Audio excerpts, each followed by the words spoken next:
I think that Saturday was probably equally the best day of my life and the worst day of my life.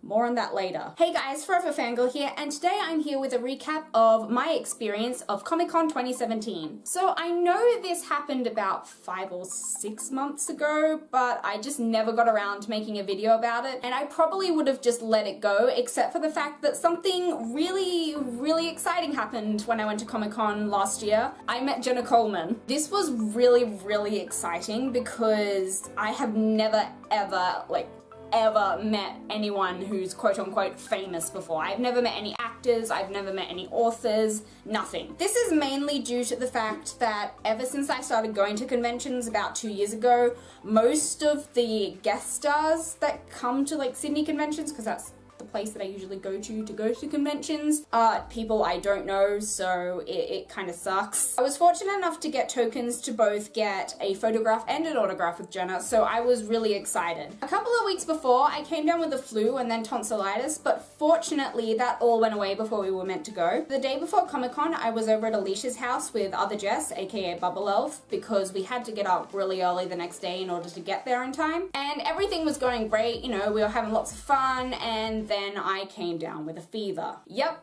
the night before we went to Comic-Con, I got tonsillitis again. Literally, it sucked. I thought, you know, maybe it's just a cold, you know, it'll probably go away, it'll pass, it'll be fine. It was not fine. It got so bad that I was wrapped up in blankets, lying on Alicia's couch in the fetal position, shivering because it was just so bad. So at this point, I was quite obviously not well, but I was not missing Comic-Con, okay? I spent a lot of money on getting this autograph and photograph. I was going. So what ended up happening was my parents came and picked me up, then had a doctor come to our house who told me that I had tonsillitis again, and then prescribed me some more antibiotics so I wouldn't feel like death all the time. My dad then had to drive 40 minutes to the nearest open pharmacy to get these antibiotics. Fortunately, by the time he had gotten back, the painkillers the doctor had recommended had finally started to kick in. My fever had somewhat broken, so I went back to Alicia's and stayed overnight so that I could still go to Comic-Con. Another fortunate thing was I wasn't planning to cosplay at Comic-Con because I was seeing Jenna Coleman. I was going to get a photo, so I wanted to be able to meet her as myself, not in costume for anything else. So I decided to go fully decked out in all of my Hufflepuff merch, because in case you haven't noticed, I'm a Hufflepuff. So yes, I went in my Hufflepuff shirt, I had my Hufflepuff hair bow, and I even painted my nails so that they were yellow and black, the Hufflepuff colors. Once we arrived at the convention, Jess and I instantly went to the autograph area because both of us were going to go see people. Jess went off to line up for a supernatural actor, and I went to line up for Jenna. I think there was a delay or something, so all the guests were a little bit late, but after a lot of waiting in line, she finally arrived.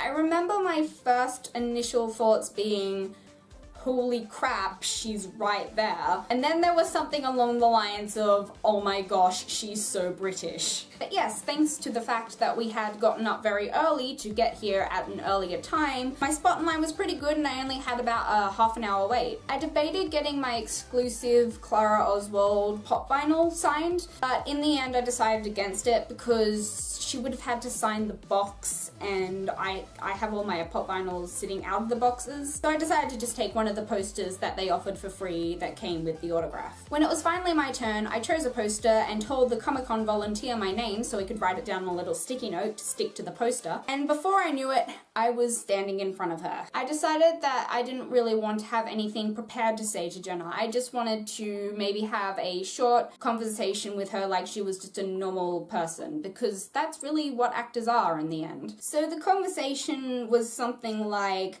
me saying hello and she was like hello back, and then, you know, it was simple as just, you know, how are you? And I'm good, and, you know, how are you? And a simple thank you once she was done, and I was happy with that. Though there was a really awkward moment at the end where she kind of finished signing my thing and we kind of said thank you and goodbye and everything, and I just stood there for a few seconds like, is this real? Is this actually happening? And I was like, oh crap, I'm still standing here. And she was like looking at me like, are you gonna leave? And I'm like, okay, yep, I'm gone. Mind you, the time I took kind of awkwardly standing there was probably a lot less than it felt, so it probably wasn't as bad as what I think it is. But yeah, so this is the thing I got signed. It's a bit dark because she was using a black marker and it was a really dark picture.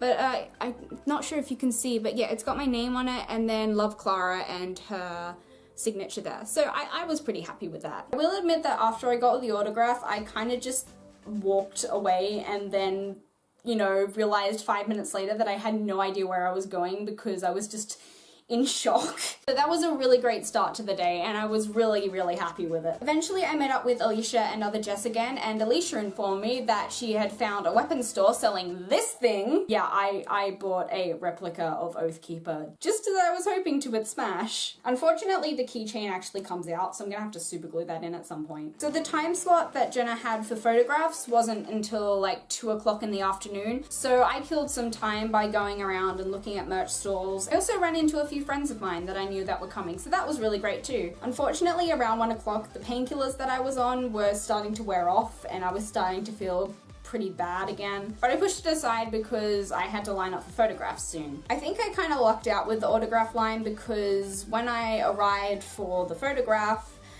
I was pretty far back. And on top of that, Jenna was running late again, this time because the group photos had run over time and she was still there for that. And after about half an hour of standing, I was feeling a lot worse than I was at lunchtime. Worth it though. Anyway, in line, I somehow managed to start talking to the person in front of me who was not only a big Doctor Who fan, but also a fan of Scorpion and a bunch of other TV shows that I watch. We ended up passing the time by talking about our fandoms and all sorts of other different stuff. And then suddenly, out of nowhere, the line went from a snail's pace to like we were walking at a moderate speed, and the two of us freaked out. Even though I'd already met Jenna at the autograph session, I was still really scared because this was a case of one photo, that's it. There's no second takes or anything. You get one photo and if you screw it up, that's what you're stuck with. So yeah, we were freaking out. We were not prepared, and before we knew it, we were in this little tent area where they were taking the photos. We're watching other people get their photos taken, and it's really, really quick. It's like, hi, photo, done. So we were like, okay, if we're gonna say something to her, then it's gonna have to be quick. Obviously, as my new friend was in front of me, she went first, and it actually was her birthday on that day, so she told Jenna about how it was her birthday and everything, and it was really nice because Jenna was really, really nice about it, and I thought that was really cool. When it was my turn, I didn't really have anything to say, so it was very quick. It was kind of like a, oh, hello again. At least I said hello again. I don't think she remembered me. It's really bizarre though, because you say hello, then you're posing for the photo, and then they're touching you, and then all of a sudden it's over and you're saying goodbye and you're gone. But yeah, as soon as we left the tent, the two of us were just like, what the hell just happened? Oh my god. We were waiting for these photos for at least an hour, and we ended up having to leave because otherwise we would have missed the panel with Jenna, and then we came back later and got them. But like the autograph, I'm actually quite happy with how it turned out. I mean, like, I had my scarf on and I'm not looking totally horrible in it, so I was pretty good. Something I'd like to point out is the fact that unlike some of the other photos that I saw with other guests, Jenna actually alternated poses between people, so they weren't all just the same, which I thought was really good,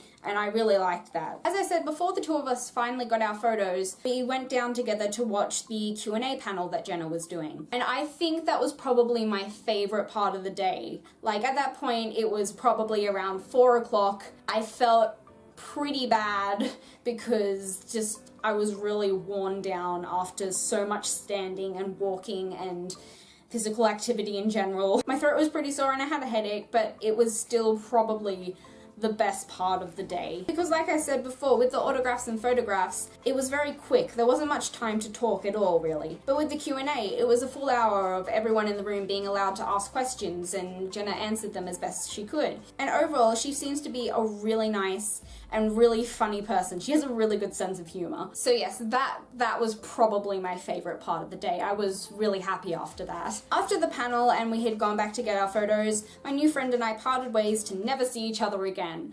Probably. We may run into each other another time at another convention, I don't know, but, you know, it was really nice to get to know her and, you know, just hang out with a fellow fan for the day. For the remaining time I spent at the con, I hung out with Alicia and her squad and other Jess on the roof of the convention center. I met some Kingdom Hearts fans and briefly went back inside to see if I could find anything else that I wanted to buy, and ended up buying another pop vinyl or two. At least I think it was two. It was a while back and I have a lot of pop vinyls now. In the end, we ended up staying until the convention closed, and overall I think that it was a very enjoyable day, even though I was in pain for a lot of it. I have to say that it was very cramped inside. The area in the convention center that they decided to use was a lot smaller than it probably should have been, and it was very hard to move around and everything. I'm pretty sure that quite a few of the Sydney conventions are going to be held there in the future, so fingers crossed that they'll choose to do it in a slightly bigger area. And anyway guys, my camera's about to die, so I'm gonna be lucky to get this all done. So thank you for watching. Feel free to leave a like and a comment below. I hope you enjoyed, and subscribe to my channel if you want to see more of my videos. And I will see you all next time. Bye!